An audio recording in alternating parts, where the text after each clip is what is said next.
ഈ കാലഘട്ടത്തിലെ കോൺഗ്രസിന്റെ യുവ നേതാവും ശക്തനും കരുത്തനുമായ രാഹുൽ മാങ്കൂട്ടത്തിനെതിരെ ഇന്ന് സോഷ്യൽ മീഡിയകളിൽ അലയടിച്ചുകൊണ്ടിരിക്കുന്ന ഒരു ശബ്ദമാണ് രാഹുൽ രാജിവെക്കുക, രാഹുൽ രാജിവെക്കുക.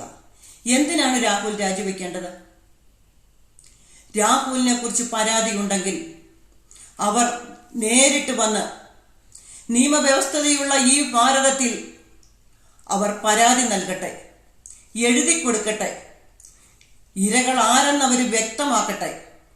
അല്ലാതെ സോഷ്യൽ മീഡിയയിൽ വന്നു നിന്ന് അതുവിധം വിളിച്ചു പറഞ്ഞിട്ടോ വിളമ്പിയിട്ടോ മാത്രം രാഹുലിന്റെ മേലെ ഒരു നടപടിക്ക് ഒരുങ്ങുന്ന കോൺഗ്രസ് നേതൃത്വത്തിന് ബുദ്ധി കെട്ടുപോയി എന്ന് മാത്രമേ ഞങ്ങൾക്ക് പറയാൻ സാധിക്കുകയുള്ളൂ. കാരണം ഇന്ന് സ്ത്രീ പുരുഷ സമത്വത്തിന് വേണ്ടി വാദിച്ചു കൊണ്ടിരിക്കുന്ന ഒരു കാലഘട്ടമാണല്ലോ. സ്ത്രീക്കും പുരുഷനും സമത്വം വേണമെന്നാണ് വാദിക്കുന്നതും വാദം പറയുന്നതും. എന്നാൽ ഇന്ന് സ്ത്രീക്ക് നീതി കിട്ടണം, പുരുഷന് നീതി കിട്ടണ്ട എന്ന് പറയുന്നതാണോ സ്ത്രീ പുരുഷ സമത്വം?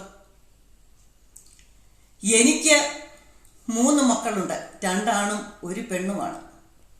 ഞാൻ പറയുകയാണ്, എന്റെ പെണ്ണിന് മാത്രം നീതി കിട്ടണം, എന്റെ ആണിന് നീതി കിട്ടണ്ട, ആൺമക്കൾക്ക് നീതി കിട്ടണ്ട എന്ന് പറഞ്ഞാൽ അത് സ്ത്രീ പുരുഷ സമത്വമാകുമോ? ഇല്ല. എന്നെ പോലെ തന്നെയാണ് രാഹുലിന്റെ അമ്മയും. അവരൊരു സ്ത്രീയാണ്, അവരൊരു അമ്മയാണ്.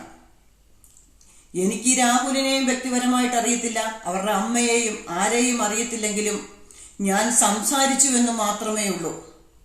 കാരണം ഇന്ന് ഉദിച്ചുയർന്നു വന്ന് ഇന്ന് ഈ കേരളത്തിൽ നടമാടിക്കൊണ്ടിരിക്കുന്ന എല്ലാ അനീതിക്കെതിരെയും ശബ്ദം ഉയർത്തിക്കൊണ്ടിരുന്ന ഒരു നേതാവായിരുന്നു രാഹുൽ എന്ന് ഞാൻ മനസ്സിലാക്കുന്നു.